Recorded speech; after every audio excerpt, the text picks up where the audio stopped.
FSC means Forest Stewardship Council, a council that supervises and manages forests, and something that's socially beneficial for local and indigenous populations that live in and depend on the forest.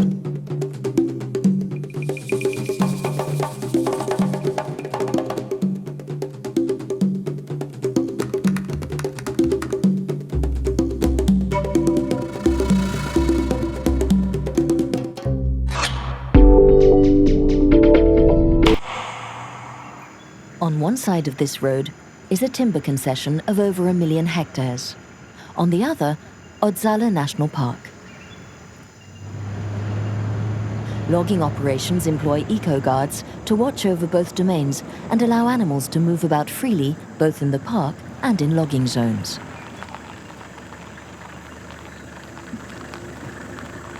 This morning, a patrol of eco-guards has been alerted to the presence of a small band of poachers on the edge of the park.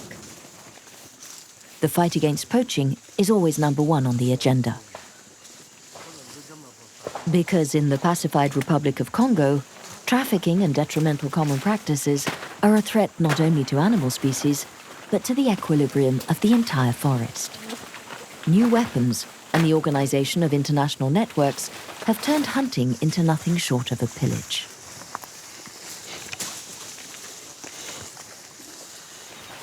Hunted for its tusks that fuel the illegal ivory trade, the forest elephant is in grave danger of extinction.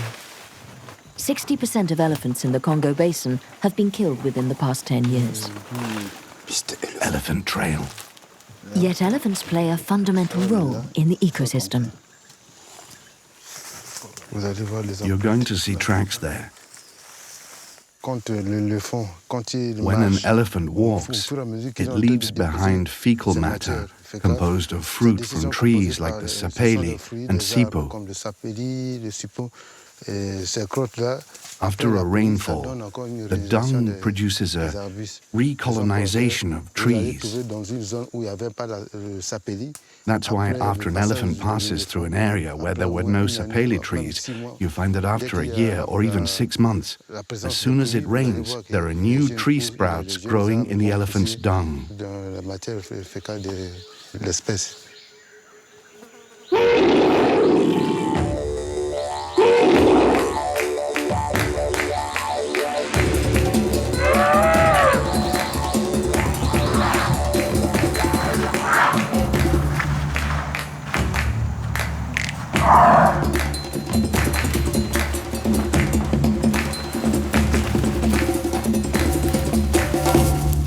A little further on, the eco-guards discover a metal snare, a device that's been outlawed. The team has been trained in ambush techniques and attempt to catch the poachers red-handed.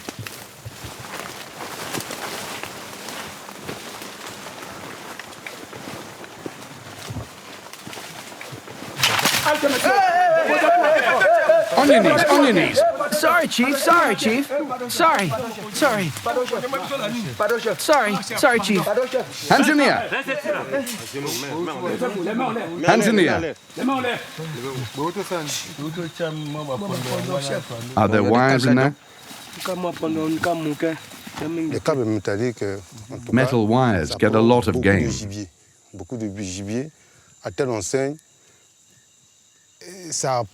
They impoverish the forest because there are some people who lay between 500 to 1,000 wires.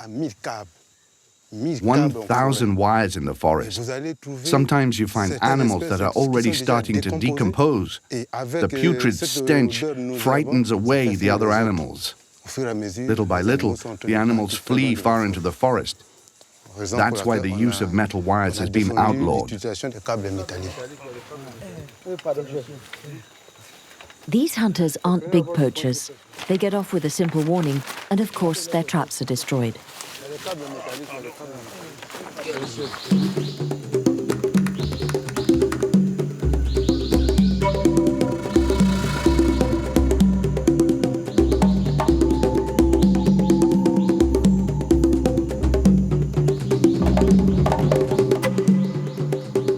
Logging operations actively fight against poaching. But their ambition reaches much further. Today, in the north of the Congo Republic, a handful of operations are committed to using new logging techniques. These pioneering lumber factories have agreed to meet the constraints of equitable and reasonable exploitation as defined by a label called FSC. EcoGuard patrols are part of this system. They're employed by the logging operations themselves and are one of the first requirements for obtaining the FSC label. The man who put this certification into place in the Congo Basin is named Mathieu Auger Schwarzenberg. FSC means Forest Stewardship Council, a council that supervises and manages forests. It's kind of like a 21st century witness and guardian of the forests. It's an NGO that was created just after the Rio Earth Summit in 1992. It's an impetus toward better forest management, because we're talking about the logging industry, but with less environmental impact and something that's socially beneficial for local and indigenous populations that live in and depend on the forest. Environmentally respectful forest management also means an incredible advantage for the economy of the Congo Republic. It opens up new markets in Europe where some countries require this type of label before they will import any timber onto their soil.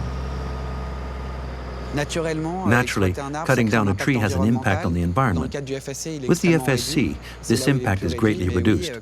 That's where it's reduced the most. But it's true that when you cut down a tree, there is an impact, though it does create jobs and a dynamic.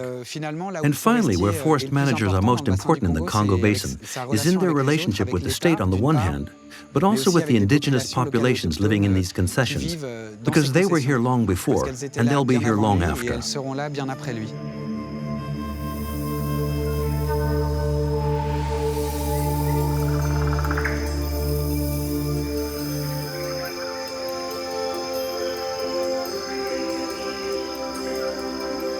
Loggers in the Congo must reach a compromise with an element that is unique in all the world: the native peoples of the forest, formerly known as pygmies.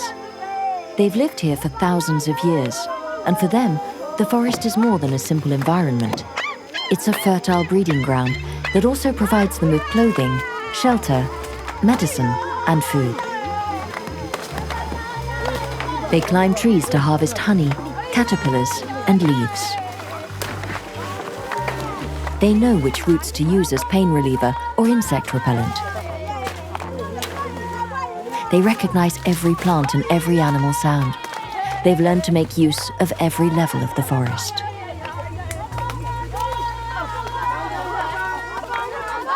The camps of these nomadic hunter-gatherers are short-lived, made of cleverly assembled sticks and leaves.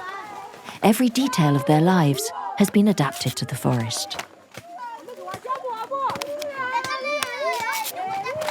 Environmentally respectful logging requires that special attention be paid to the needs of local communities. A mission that can prove highly complex, because the people of the forest share the land with another indigenous group living along the paths, the Bantu. The Bantu are widespread throughout Africa and tend to dominate the other peoples. Every decision must first go through them. Here, in this village, the two communities live side by side. Mathieu Auger Schwarzenberg accompanies the social communicators dispatched by the logging operations. Together, they hope to create the best possible relationship with the local population, whose opinion will directly influence the logging project.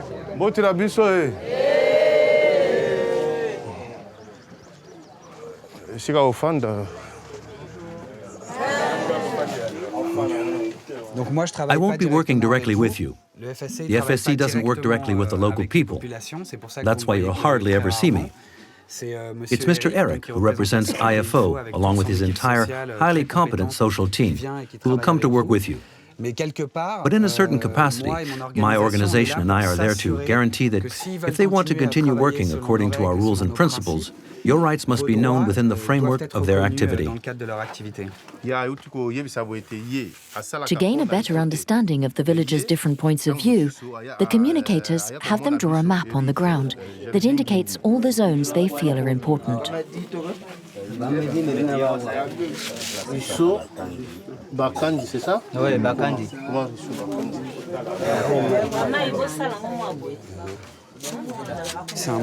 This is a very effective way of opening up communication with the people. It's the moment when the company explains the rights of use to local and indigenous peoples, their conditions of access to the land. This is when they discuss the restrictive conditions of an agreement between them. So it's also the critical moment when the people realize they have the right to refuse operations if they don't want them. There are very few companies in the Congo Basin that use this type of dialogue and exchange with the people.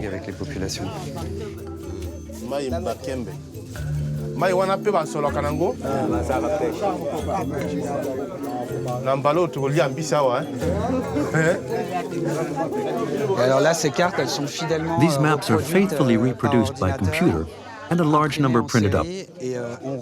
Then we head out to check the mapping done on the computer with the people out in the field to make sure that there are no mistakes. Only after this whole process of negotiation, discussion, and exchange, only then can the company begin logging in the area.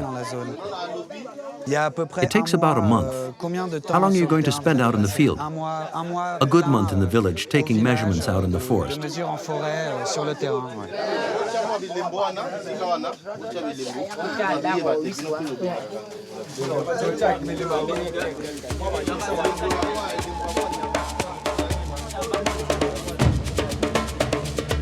The indigenous peoples are the lords of the forest here. They're the ones who can name the trees. Actually, all logging operations employ indigenous people to count their timbers. I'm incapable of naming more than 20 trees out in the forest, and I've spent 13 years here. I dare you to find anyone, besides 1 or 2 Europeans, who can name more than 20 over the course of their entire lifetime. Because it's easy to recognize a board, but much harder to recognize a tree, because we can't see its leaves. You have to know how to recognize it on the ground. But we don't know the barks. It's a science that they've mastered for thousands of years. The only thing we've done is put a name on the wood they've known for generations on end.